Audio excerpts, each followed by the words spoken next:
Students last turn में हमें देखना था how a bill becomes a act. The process of making and passing laws is called legislation. जहाँ पे ये सब होता है उसे लेजिस्लेचर कहते हैं.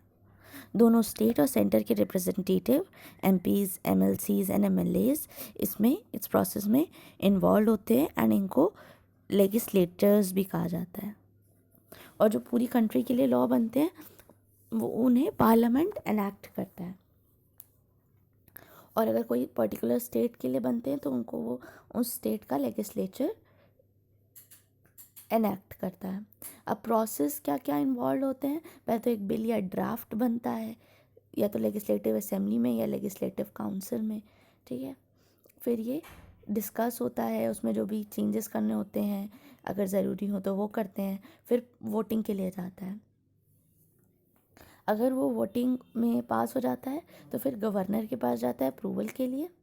जब गवर्नर उसको साइन कर देता है तब वो आपका एक लॉ बन जाता है. वो डिफरेंट टाइप के बिल्स होते हैं, मनी बिल्स, फाइनेंशियल बिल्स, ये सब लेजिस्लेटिव असेंबली इंट्रोड्यूस कर सकती है. अब स्टेट फंक्शनरीज में आए तो सबसे पहले है गवर्नर. वो नॉमिनल हेड होता है एग्जीक्यूटिव का. प्रेसिडेंट अपॉइंट करता है और वो 5 ईयर्स के लिए रहता है. क्वालिफिकेशंस देखो बच्चों, तो इंडिया का सिटीज़न होना चाहिए, एटलीस्ट 35 ईयर्स एज होनी चाहिए. किसी भी पार्लियामेंट का वो मेंबर नहीं हो सकता, या स्टेट लेजिस्लेटिव का मेंबर नहीं हो सकता, या कोई भी सैलरीड गवर्नमेंट पोस्ट नहीं होल्ड कर सकता. फंक्शन चीफ मिनिस्टर को अपॉइंट करता है. चेयरपर्सन और स्टेट पब्लिक सर्विस के जो मेंबर्स होते हैं उनको अपॉइंट करता है. एडवोकेट जनरल को अपॉइंट करता है.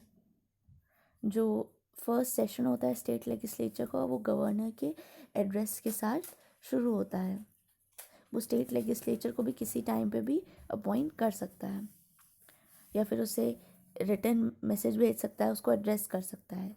उसे कोई भी सेशन को समन करने का राइट होता है स्टेट लेजिस्लेचर का, और किसी भी सेशन को ख़त्म भी कर सकता है. तो ये कुछ उनके इम्पॉर्टेंट उसके फंक्शंस हैं, आप देख सकते हो. फिर नेक्स्ट है ऑर्डिनेंसेस. कभी कभी जब स्टेट लेजिस्लेचर नहीं चल रहा होता तो गवर्नर ऑर्डर्स इशू करता है, जिसे ऑर्डिनेंसेस कहते हैं. ये 6 वीक तक, जब तक नेक्स्ट सेशन ना लग जाए उसके 6 वीक बाद तक एप्लीकेबल होते हैं. ठीक है, ये इम्पॉर्टेंट था. नेक्स्ट है चीफ मिनिस्टर. अगर यहाँ पे पिक्चर नहीं क्लियर है तो पेज नंबर 183 अपनी बुक का देख लेंगे. जितने भी एग्जीक्यूटिव पावर्स होते हैं वो गवर्नर के पास होते हैं, पता है. वो सारे पावर्स को एग्जीक्यूट करता है, चीफ मिनिस्टर को अपॉइंट करता है. जनरल असेंबली के बाद क्या होता है बच्चों, after the general election to the assembly, governor invites the leader of the party that has won a majority in seats in the house to form the government. ये तो हमें पता है. इलेक्शन के बाद गवर्नर बुलाएगा जिस भी पार्टी के को मेजॉरिटी वोट्स मिले हैं उसके लीडर को, एंड वो लीडर क्या बनता है, चीफ मिनिस्टर बनता है.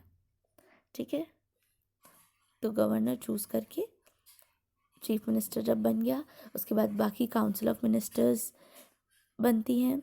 अब हम लोग को मेन चीज़ यहाँ पे देखनी है कि चीफ मिनिस्टर रियल हेड होता है किसी भी स्टेट का. उसकी क्या क्या मेन फंक्शंस है वो आपको देखने हैं, यहाँ पे इम्पॉर्टेंट है. गवर्नर को वो एडवाइस करता है काउंसिल ऑफ मेंबर्स से रिलेटेड और उनके साइज से रिलेटेड. कैबिनेट मीटिंग्स को प्रिसाइड करता है. Distribute portfolios among the minister. Like कोई हेल्थ मिनिस्टर है, कोई एजुकेशन मिनिस्टर है, तो कौन डिस्ट्रीब्यूट करता है, ये आपका चीफ मिनिस्टर ये डिस्ट्रीब्यूट करता है पोर्टफोलियोज. डिप्टी चीफ मिनिस्टर भी वो अपॉइंट करता है अगर ज़रूरत होती है. और कुछ चार्जेस, कुछ पोर्टफोलियोज का चार्ज रिटेन भी करके रख सकता है अगर ज़रूरत होती है तो. नेक्स्ट बच्चों, काउंसिल ऑफ मिनिस्टर्स की बात करें तो 15% MLAs से ज़्यादा इसमें नहीं हो सकते चीफ मिनिस्टर को मिला के. इसमें 3 कैटेगरी होती हैं, cabinet ministers, ministers of state and deputy minister. Cabinet minister सबसे ज़्यादा पावरफुल होते हैं एंड सबसे ज़्यादा वो ओवरऑल चार्ज एक या एक से ज़्यादा पोर्टफोलियो का होल्ड करते हैं. Council of ministers is collectively responsible to legislative assembly. ठीक है, नेक्स्ट सिविल सर्विसेज की बात करते हैं.